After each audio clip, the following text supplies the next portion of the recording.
Nasrallah Malik साहब, ये आप सैर कामरान साहिबा ने पीपल्स पार्टी का मौक़िफ़ बड़े वाज़े अंदाज से बता दिया। इससे पहले भी हम इनके ज़ुबानी भी और कई और रहनुमाओं से सुन चुके हैं कि पीपल्स पार्टी 60 से 90 रोज़ में इलेक्शन चाहती है। कल मुफ्ती किफ़ायत साहब थे, वो भी इलेक्शन कमीशन के इस फैसले पर नाला थे कि ये क्या शेड्यूल दे दिया, ये 14 दिसंबर के बाद भी कितना वक्त लगेगा, कोई मुद्दत अभी उसमें वाज़े नहीं है। तो ये जब दो बड़ी जमातें साबिक़ा हुकूमत की ऑन बोर्ड हैं और इस फैसले के खिलाफ बात कर रही हैं, तो फिर ये क्यों इलेक्शन कमीशन ने ये फैसला किया? ये जो हल्का बंदियां हैं, इसकी कानूनी तौर पर इसको क्या कवर हासिल है? क्या ये बाइंडिंग है इलेक्शन कमीशन पर कि वो लाजमी कराएं नई जो मरदमशुमारी है उसके अप्रूवल के बाद?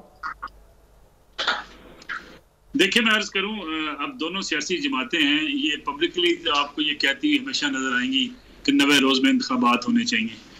पंजाब और KPK के हवाले से भी दोनों जमातें आपको ये कहती हुई नजर आई थी कि 14 मई को इलेक्शन हो जाए, हमें तो कोई इतराज नहीं है। लेकिन ये नई हल्का बंदियां भी चाहती हैं, इंतखाबात भी फरवरी और मार्च में चाहती हैं।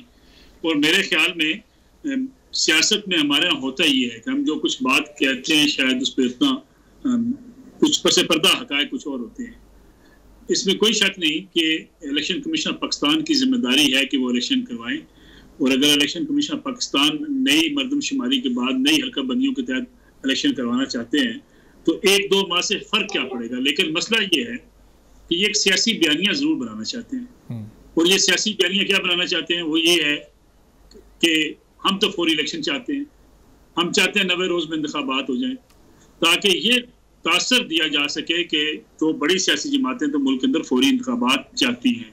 मियां नवाज शरीफ वापस क्यों नहीं आए, सवाल है मेरा। वो वापस इसलिए नहीं आए कि अगर उन्हें ये पता होता कि मौजूदा हुकूमत जाते ही फौरी इलेक्शन हो जाने हैं तो अब तक आ चुके होते, इलेक्शन कैंपेन शुरू हो चुकी होती।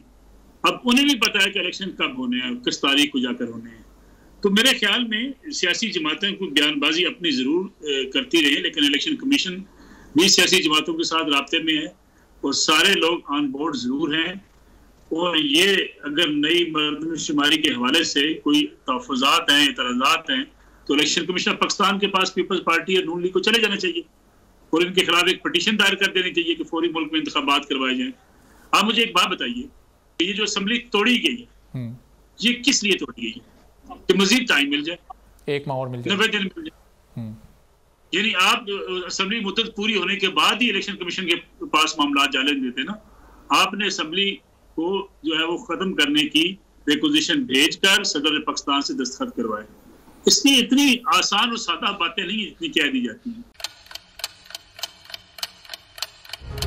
आप लोग इस मुल्क पाकिस्तान में आजाद हैं। सहाफती उसूलों पर कारबंद बोल न्यूज ने रखी रिवायत बरकरार। बोल न्यूज की जानिब से देखने वालों को यौम आजादी की बेहद मुबारकबाद। मुल्क भर से जश्न आजादी की तकरीबात बोल ने दिखाई अपनी स्क्रीन पर। पाकिस्तान के 76वें यौम आजादी का जश्न बोल ने सुनाई पाकिस्तान जिंदाबाद के नारों की गूंज। बोल की सबसे बड़ी ट्रांसमिशन में पाकिस्तान का नाम रोशन करने वालों ने दिए कौम को पैगामात। बेपनाह मुश्किलात का सामना करके इस मुल्क को हासिल किया। आज़ाद कौमों को बहुत सी कुर्बानियाँ देनी पड़ती हैं। 76 वालियों में आज़ादी का दिन जोश खरोश के साथ मनाया, क्योंकि जिंदाबाद पाकिस्तान ये है बोल की पहचान। सब्सक्राइब करें और बेल दबाएं ताकि कोई खबर रह न जाए।